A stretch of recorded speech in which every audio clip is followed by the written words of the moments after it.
Nietzsche didn't hate women. He feared illusions. You think you're looking at a woman, but you're not.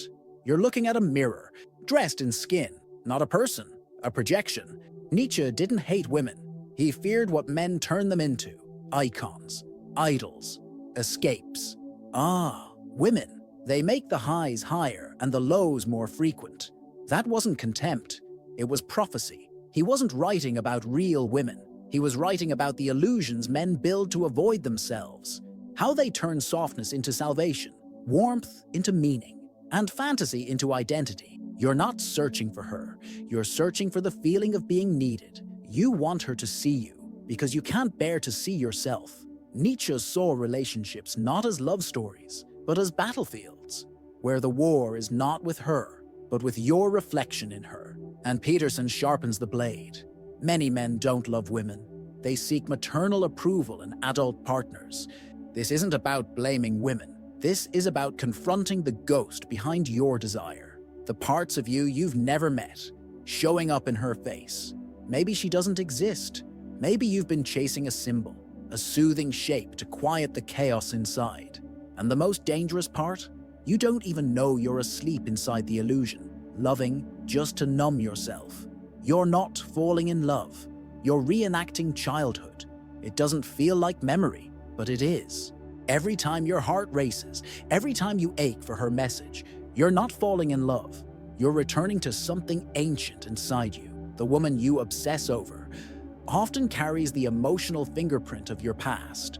Her silence feels like your mother's distance. Her chaos feels like home. You don't crave connection. You crave familiarity. You want the wound because you've mistaken it for intimacy. Nietzsche warned about the danger of idealization. The ideal woman isn't real. She's a sculpture built from your unresolved needs. Your childhood pain, carved into beauty. What you call chemistry might just be your nervous system, recognizing an old trauma and mistaking it for fate. You chase women who ignore you, confuse you, abandon you, and deep down, part of you likes it, because you've been trained to interpret anxiety as love, tension as truth. This isn't a romantic story, it's a loop, a reenactment. Your inner child, writing the same chapter over and over, hoping the ending will finally change. But she can't heal you, because she's not the one who hurt you. The moment you feel desperate for her approval, stop. Not because she's wrong, but because the desperation isn't about her. It's about a little boy, still trying to be enough. How weak men turn desire into worship. There's a type of man who doesn't know he's disappearing. Slowly, every glance, every compliment, every fantasy, he gives a little more of himself away. Not because she asks for it, but because he doesn't know how to keep it.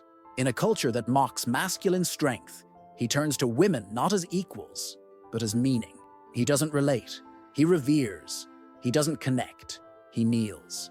He thinks his admiration is love, but it's not. It's emotional outsourcing. It's surrender disguised as sweetness.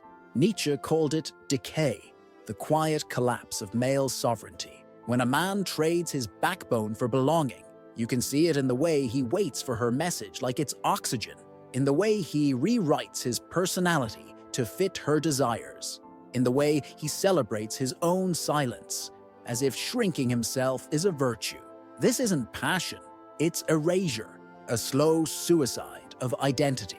Because when you worship her, you vanish, you lose your shape, and expect her to sculpt it for you, but no one can do that, and no one should.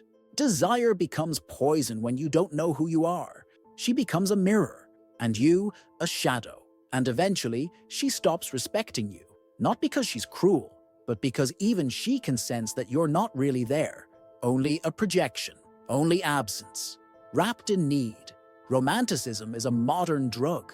You've been sold a dream, not by her, but by the screen, by scripts written to keep you yearning. The perfect woman, the perfect moment, the perfect ending. You've memorized it without knowing. But real intimacy is not aesthetic. It's not candlelight and slow music. It's raw, unforgiving, violent, not in action, but in what it demands of your ego. To be seen without the mask, to hold presence in discomfort, to let go of the fantasy and meet the person. Nietzsche would say, if your identity collapses without her, it was never yours. Because what kind of man are you if a look, a silence, a goodbye can unmake you? Romanticism is not love, it's anesthesia. It numbs the truth. It turns partnership into performance. And still, we chase it. Because the movie is easier than the mirror. The ideal is safer than the unknown. But when you love her image, you miss her reality. And worse, you forget your own. The real drug isn't her. It's the idea of her. The one that makes you feel like you finally matter, without ever needing to build that mattering from within. You weren't born for fantasy. You were born for something that doesn't need an audience. And until you let that illusion die, you will never truly hold anything real. A symbolic ritual. 14 days without projection. For 14 days, you will see women, but differently. Not as answers, not as threats, not as the missing piece. You will see what your mind attaches to them. What memories, what fears, what longings. Each time you feel something, a desire, a frustration, a fantasy, pause. Not to judge, but to name. What are you actually looking for? Is it love or reassurance? Is it her attention or your own forgotten edge? Write one sentence each day, not about her, about the version of you that appears in her presence. Let that version speak. Let it confess. Let it crumble. Because clarity doesn't arrive in her gaze. It arrives in your solitude, in the silence between impulses, in the uncomfortable distance between projection and truth. This is not a detox. It's a return to the place where your attention stopped belonging to you, to the moment you outsourced your sense of self. Nietzsche didn't preach abstinence. He preached awareness. And awareness, when practiced long enough, becomes liberation. This ritual is not about her. It's about the space she fills. When you forget who you are. Nietzsche's brutal love. Nietzsche didn't hate women.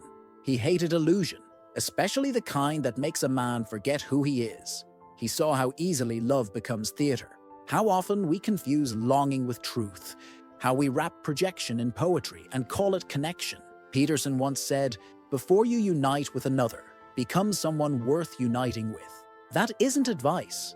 It's a warning, because if you bring emptiness into love, you won't share intimacy. You'll trade wounds. You'll chase approval dressed as passion. You'll call need devotion. But this was never about her. Not really. It was about your unfinished parts. The ones you hide. The ones you hand over and beg her to validate. There is no salvation in a woman's gaze if you have not yet faced your own. Stop asking her to complete you. Start confronting the pieces of yourself you've left behind. The brutal truth isn't that women are the problem. The brutal truth is that your idea of them was never real. And when you stop chasing mirrors, when you stop begging for reflection, you'll finally see, not her, you. And maybe for the first time, you'll love without needing it.